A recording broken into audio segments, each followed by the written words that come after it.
All right, back over to you. Okay.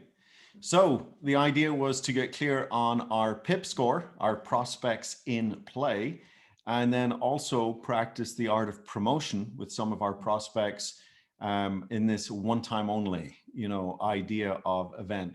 And the live event is to help us tip our prospects over the edge, collect that decision and move on. So anybody like to share, obviously a volunteer business, anybody like to share how many prospects they have in play? Cindy. Sure, I have 161 prospects in play.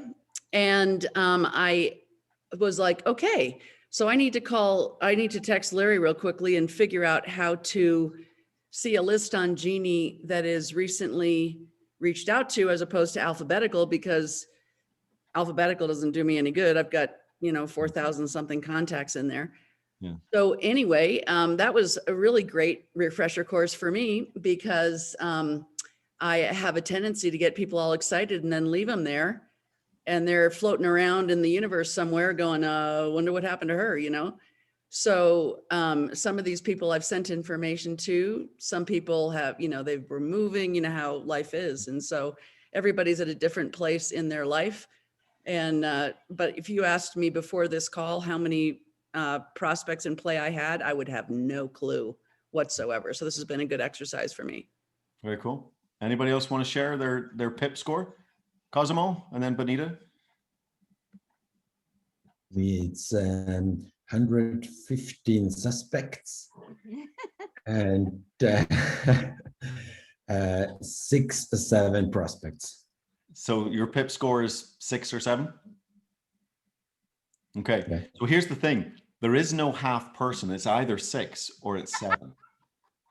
So you should, well, is it 6 or 7? That now I would say, okay, we need to go back to what the definition of a prospect is. A prospect gives you permission to present. I've never met half a person, so it's a whole number. It's either 6 or it's 7. I'm not picking on you, Cosmo. It's just I know you well. I know you can handle it. Thank you. No, it's just it's the kind of person where I told kind of, hey, I need just a feedback, and it might be not a real prospect. So not a real prospect. So 6. The PIP score is 6. Okay. Hey, Benita, what's your PIP score? So yeah, I'm like Cosimo. I have a great big suspect pool, and I had 13 prospects 20 minutes ago. Now I have 12 because one said no thank you. Good. So, and then I went back to Jenny did that skincare tip event last night, and I went back and I'm starting to invite all those people that I invited to that class to your event tonight. Very cool. Good job. So good job knowing your business and where you are. Anybody, we'll take one more. Last one. Anyone want to share their PIP score? I have 9. But when Cindy shared, I realized I have a whole bunch of old ones that I, left hanging somewhere.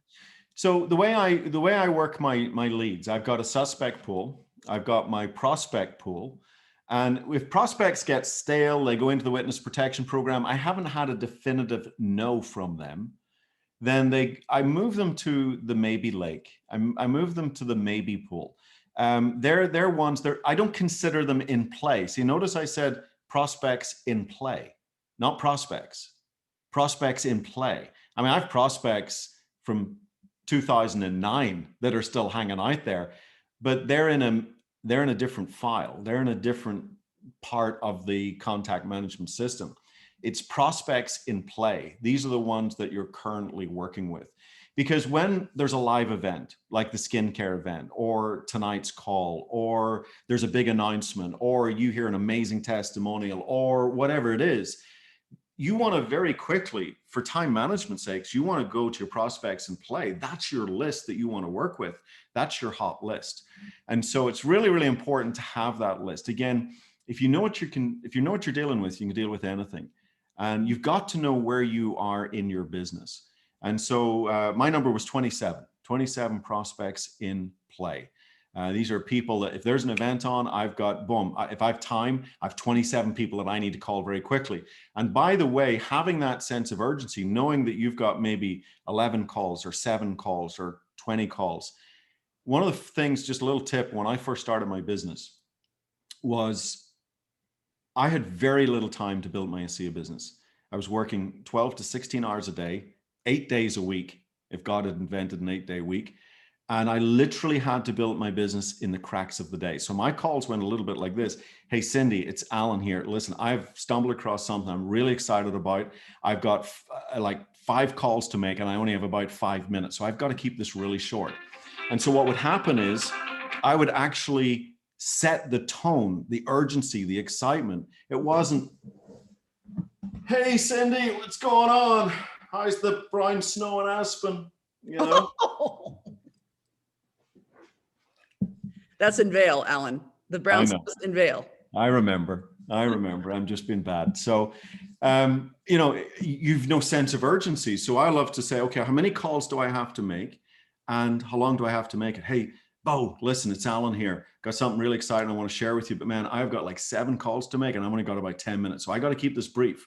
Now, if you receive a phone call like that, let me ask you, does it change the energy? Does it change how much attention you're paying?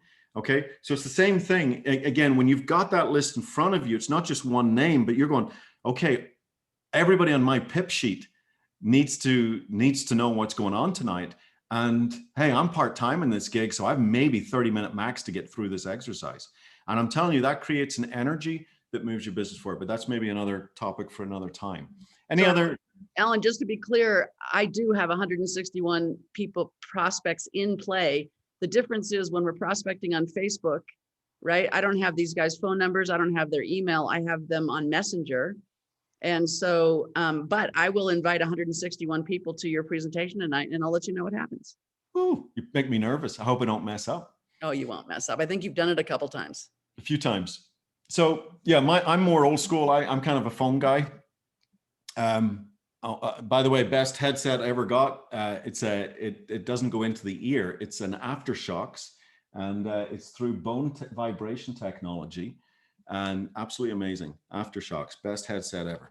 But I'm a phone guy. I'm always on the phone, and so yeah, my numbers are a little bit lower because I think social media numbers tend to be a little bit higher. But you begin to get a feel for your business, and so as you begin to track these numbers, and remember what you track. You know, what you measure, I did a post recently, what you measure improves. And when that measurement is reported, the improvement increases. And so you should know the PIP score, your prospects in play, is a very, very important metric to know where you are, your you are here map in your business. So just something to always be aware of. Even today, I had to clean up my prospect list a little bit to just get a good score to know where I was. I then made a connection and I think I've sold a new preferred customer on Renew 28. So that was my morning this morning. So Cindy, should we, I know we've gone a little bit long.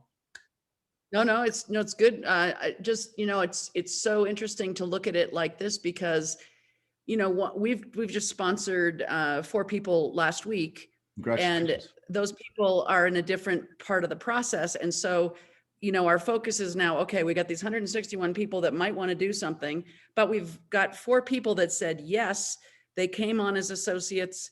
They're, you know, they have different desires, they have different lives, whatever. And so in the process of keeping those 161 people in the process, we also have to launch these new people in a way that they want to be launched.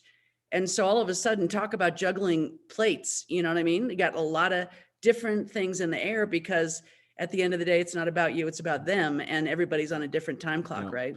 Look, the number one reason why people get overwhelmed is because they're disorganized.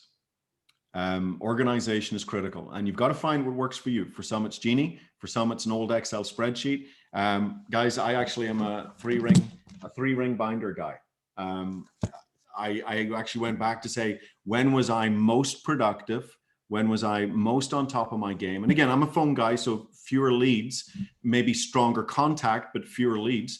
And so that worked for me. And so you got to find out what works for you. I know very successful people that still use old postcard systems, but you ask them what their PIP score is, they'll go, hold on a second, 17.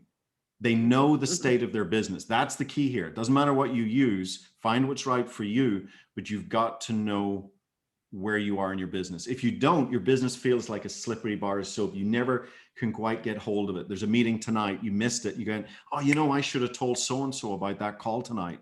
Okay, so it's just about treating your business like a business and raising our game. We're always trying to raise our game from the amateur status to the professional status. So the professionals know their PIP scores. Amateurs don't have a clue what's going on in their business. Okay, so that's today. Thank you, Cindy, for inviting me on here. Fantastic, Alan. You've clarified that I'm a professional ski instructor, and after 23 years, I'm still an amateur network marketer. So thank you very much. Incredible training today. Thanks so much, Alan. Thanks, guys. Have a great day, everybody. All right. Bye-bye, everybody. Thank you, Ellen.